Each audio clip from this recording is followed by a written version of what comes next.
Ternyata Taurat, Zabur, Injil yang dimaksud di dalam Quran itu adalah wahyu-wahyu yang diturunkan Allah Subhanahu wa taala kepada nabi-nabi dan rasulnya. Perhatikan ini, untuk Bani Israel pada zaman itu, dan tidak dijanjikan untuk dijaga. Betul ya Ustaz ya? Betul ya?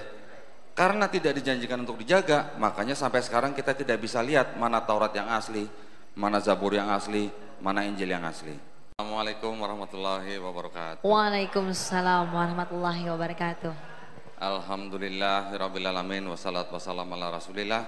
Puja dan puji syukur kita panjatkan kehadirat Allah Subhanahu wa taala.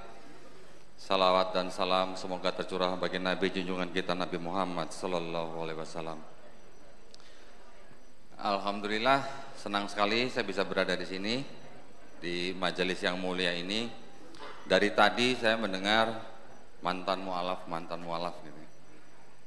Memang kita bisa disebut sebagai seorang muslim setelah bersyahadat, tetapi sebutan mualaf itu memang masih harus menempel karena mualaf adalah salah satu dari 8 pihak yang masih berhak menerima zakat, betul ya?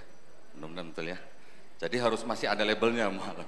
Tapi tadi sudah dijelaskan oleh guru kita berapa lama dia masih pantas disebut sebagai mualaf gitu ya.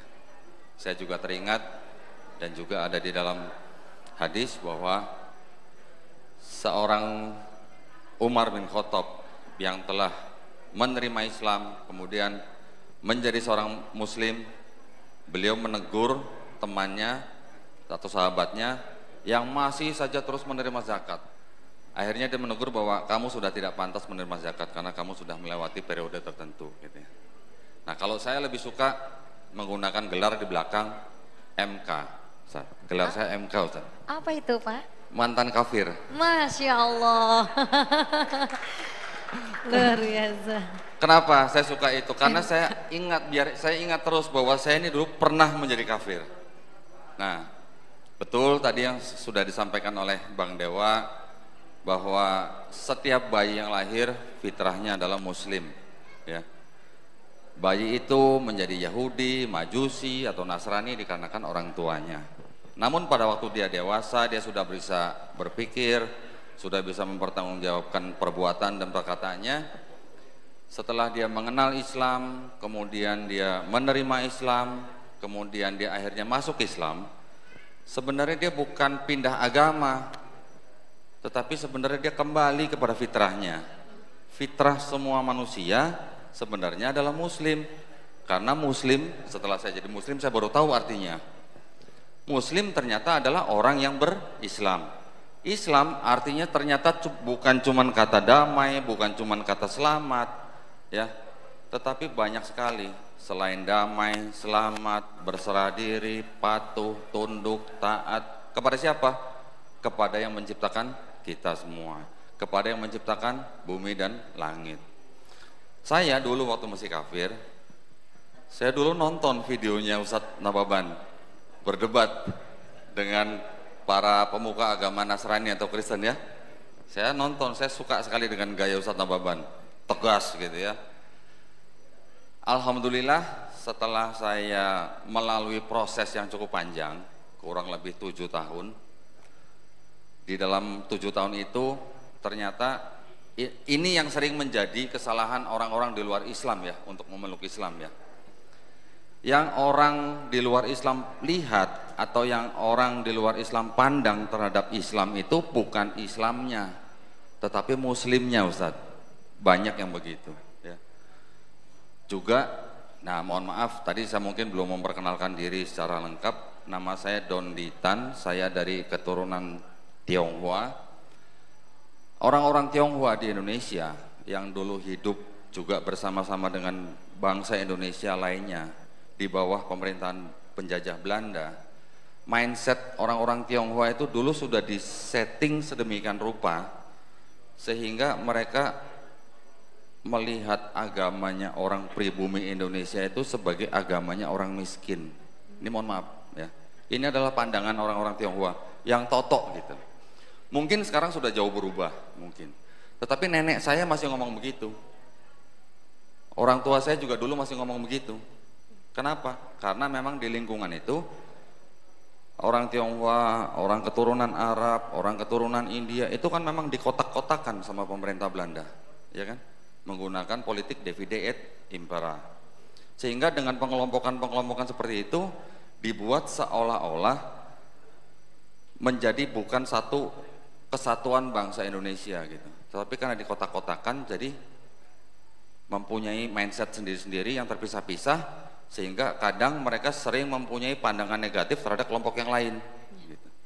Itulah mengapa pada saat terjadi kerusuhan ya, huru-hara yang dulu kita ingat tahun 98, kelompok tertentu mengincar kelompok yang lain karena mereka mempunyai mindset terhadap kelompok itu sebagai yang bukan sesama anak bangsa begitu. Ya, ini mohon maaf ya, ini memang kenyataannya begitu karena saya berasal dari keluarga Tionghoa. Tetapi lambat laun mudah-mudahan insya Allah sekarang sudah mulai berubah. Sehingga kalau dulu orang tua saya, nenek saya mengatakan bahwa Islam itu agamanya orang susah, Islam itu agamanya pengemis di jalan, Islam itu agamanya koruptor atau perampok, mereka lupa, nggak melihat mungkin di Brasil, mungkin di Argentina, mungkin di Filipina, yang ngemis di jalan, yang koruptor juga orang-orang Katolik atau orang Nasrani. Jadi Islam tidak bisa dilihat dari muslimnya, Islam harus dilihat dari ajarannya gitu ya. Nah, alhamdulillah dulu setelah saya akhirnya menerima Islam dengan ilmu-ilmu yang sebagian juga saya dapat dari Ustadz Nababan gitu ya, saya belajar ulang Bible saya ya. Saya sekarang tidak menyebut kitab sucinya orang Kristen itu sebagai Alkitab, karena Al-Quran kita juga disebut sebagai Alkitab. Kita sebut saja kitab sucinya orang Kristen atau Nasrani itu Bible ya. Bible itu dari kata biblos atau kumpulan kitab-kitab gitu ya. Saya pelajarin ulang, ternyata setelah saya pelajarin ulang, saya baru tahu bahwa yang disebut Taurat, Zabur, Injil di dalam Quran itu ternyata bukan Bible saya. Dulu ya, waktu saya mempelajari, membandingkan Bible dengan Quran, ternyata Taurat, Zabur, Injil yang dimaksud di dalam Quran itu adalah wahyu-wahyu yang diturunkan Allah Subhanahu wa taala kepada nabi-nabi dan rasulnya.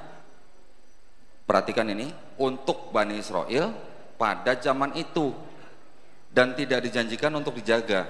Betul ya Ustaz ya? Betul ya? Karena tidak dijanjikan untuk dijaga, makanya sampai sekarang kita tidak bisa lihat mana Taurat yang asli, mana Zabur yang asli, mana Injil yang asli.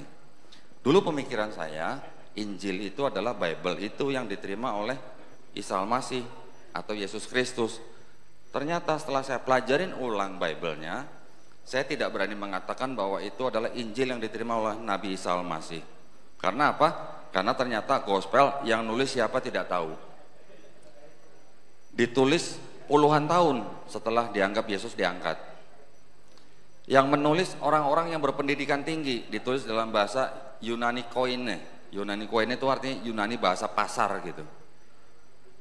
Dan yang disebut Yesus atau Isa Al-Masih itu dipercaya dia berbahasa Aramaik, bukan berbahasa Yunani. Bagaimana mungkin Yesus Kristus menulis gospel gitu.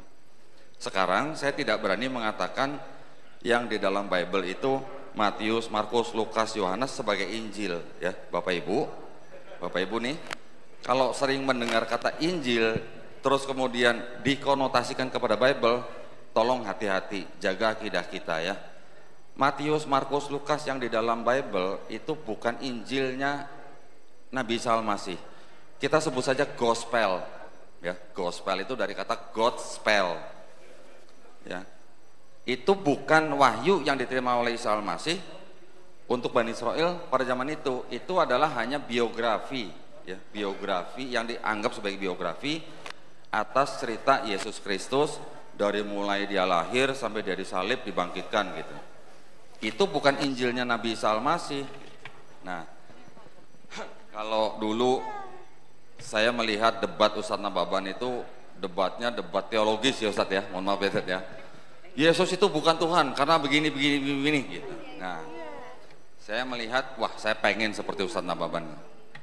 Tetapi saya akhirnya mengambil jalur yang lain karena saya menilai kalau kita berdebat Yesus itu Tuhan atau bukan, Jatuh-jatuhnya at the end of the day lakum dinukum waliyadin. Waliyadin.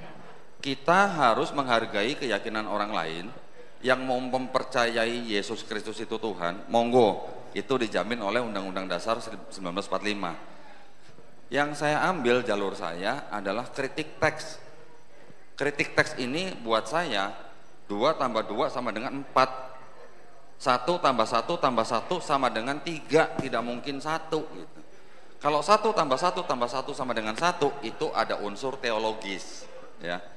Teologis. Oh, Bapa Maha Kuasa, Yesus Maha Kuasa, Roh Kudus Maha Kuasa, tetapi bukan 3 kuasa tapi 1 Maha Kuasa. Nah, bingung kan? Bapa itu Bapa, Bapa itu Tuhan, Yesus itu Tuhan, Roh Kudus itu Tuhan, tapi bukan 3 Tuhan tapi 1 Tuhan. Bingung nggak, Bu? Bingung. Jadi itu adalah memang akidahnya saudara kita yang Kristen. Ya monggo, silahkan. Ya. Tetapi setelah saya mempelajari kritik teks, saya baru menyadari bahwa ternyata kalau kita memandang Bible itu dari kacamata yang lain di luar gereja, ternyata Bible juga sebenarnya mengajarkan sebenarnya nggak jauh dari tauhid sebenarnya.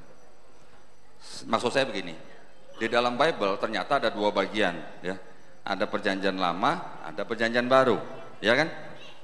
Ternyata setelah kita belajar Bible dengan teliti, perjanjian lama itu bukan punyanya orang Kristen, ya.